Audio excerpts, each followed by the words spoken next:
And last but not least, from our panel of experts, I'd like to invite Jim Barnes, the President and CEO of enVista, to come up and share some thoughts. Thank you,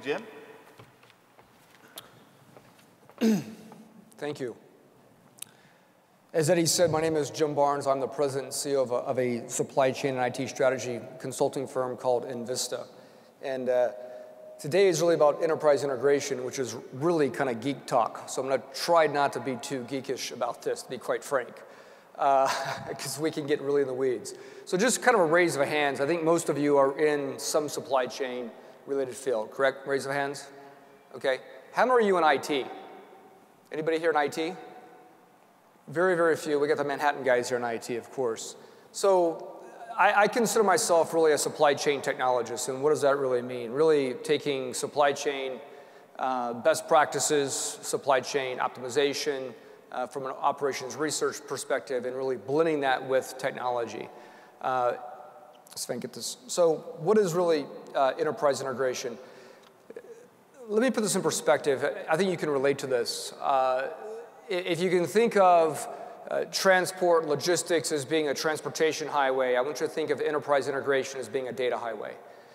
In today's world, especially when we're moving to omni-channel, moving to multi-channel, it's very difficult in today's environment not to have some piece of technology. So if I'm a retailer, I've got merchandising planning systems, I've got allocation systems, I've got assortment systems, I've got store ops, I've got point of sale. And then how do I integrate those into my overall platform? Well, what enterprise integration does, it is an architecture, it is a framework by which you can move data rapidly, right, through the overall technology topography. Why is this important? Well, it's important because obviously you're trying to drive better commerce. Let me give you kind of a layman's or just a very simple example.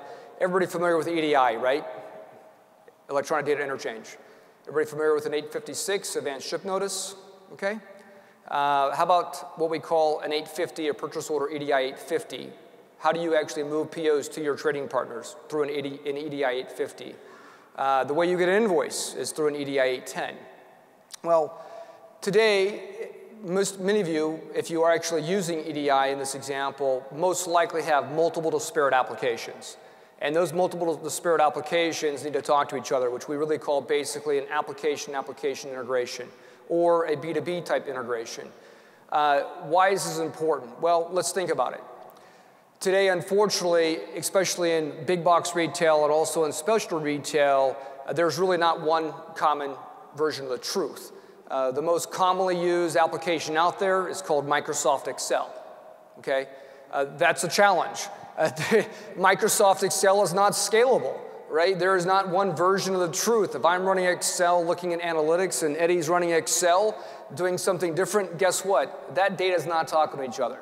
So what I want you to take away from this conversation and this speech is really about this whole conversation of enterprise integration architecture and what that does for both CPG companies, manufacturers, or retailers. So the key thing is that we're trying to move away from, if I move over here, trying to move away from point-to-point integration. Why is point-to-point integration costly? Well, it's cheap at the beginning, right? Because I just going to basically bolting one application onto another application.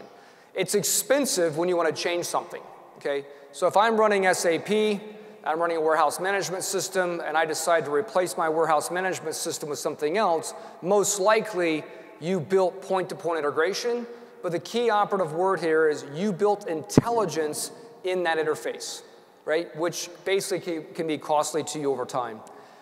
There's obviously, we're moving now to point-to-point web-based integration, which we're now doing integration in the cloud, and then event-based integration, the last but not least is what we call service bus integration. So, not to spend a lot of time, I'm just going to go through this with you. Simple file-based integration, which is commonly used a lot in most retailers, special retailers, manufacturers, and distributors, is simply I'm taking a file, I'm putting it in a folder, and I'm integrating it into another application. The challenge with it, it's typically done in batch. It's typically done non-real time, right? And quite frankly, over time, it can get very, very expensive. We've moved now to the concept of what we call web-based service integration, which is now using XML. I told you I was going to get really geeky here, right? So most people are like, what is XML? But bottom line is that it is a language that allows us to have independent mechanisms of integration. It is becoming basically a standard in the industry to move data, and a language that allows us to move data back and forth. So let me go back to, again, kind of a common platform here, why this is important. Why this is important, let's use my example of an advanced ship notice. You create a PO, you send that PO, if I'm a big box retailer, to a vendor. That vendor receives that PO in a common form of what's called an EDI 850. Well, first of all, do they acknowledge the PO? Do they even get the PO, right? Do they accept the actual terms and conditions of the PO? Is the price right? Do they even have the actual item in stock, right? You don't know. So let's start with an 850 PO. Once the actual PO is completed, now the actual vendor is going to ship that PO, right?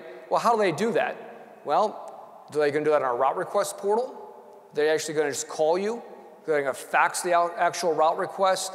Again, there's some level of tendering the actual freight, which basically is the ability for the actual vendor to tell you what they're going to ship based upon your PO plan and PO execution. Why is that important? Well, think about it. If I'm Walmart.com, or if I'm any retailer, and I'm getting ready to run a promotion for a particular item that's going to be either on my store or on my e-com store, wouldn't it be nice to know as a buyer planner where that inventory is? I like to think so. Let's say, for example, that vendor is going to short ship you. Well, that's going to change my allocation strategy. Okay? Let's say, for example, I've got issues right now in the Tacoma port. Well, I'm going to bypass that Tacoma port and head into Long Beach as an example.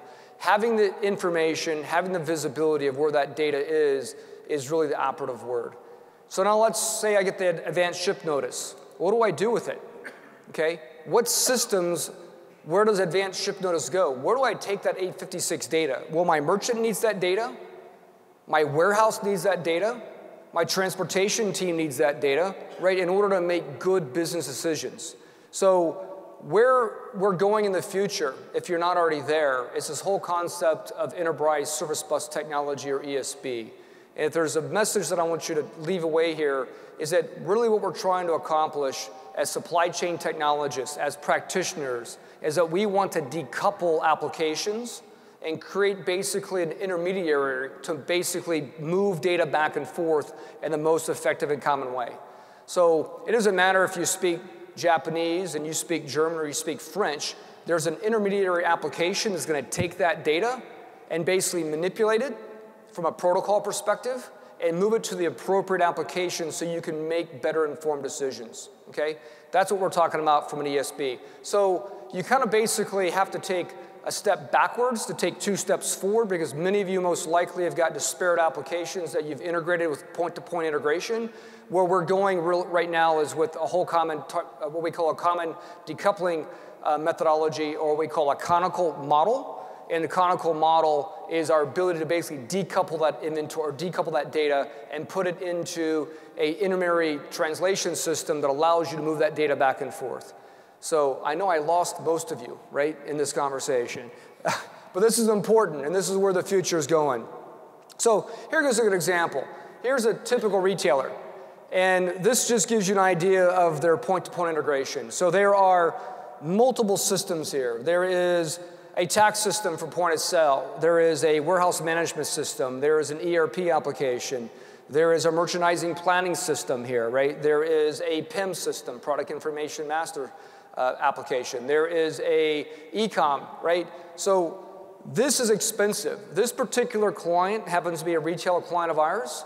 When they wanted to change their item master, a very simple item attribute, it took 4 months. 4 months, right, to figure out where the item was being used in all these applications. Not very agile, and not very basically thrifty from a cost perspective. So we are going to decouple these applications, and we're moving basically to this enterprise service bus technology. So all data, all roads will actually end up going through the enterprise service bus and allow us to create workflow and rules engines that moves the data back and forth.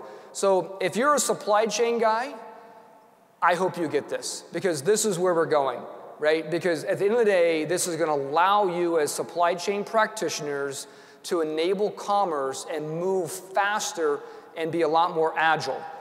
The bottom line is, as supply chain practitioners, and especially if you're in the 3PL world, the answer, the word no is not in your vocabulary.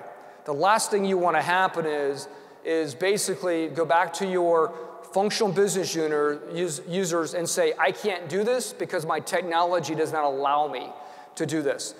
What enterprise service bus and enterprise integration architecture is going to allow you to do, and really the top tier practitioners out there and retailers, is allow you to move data, right? And then take that data and turn it into information to drive better commerce. Thank you.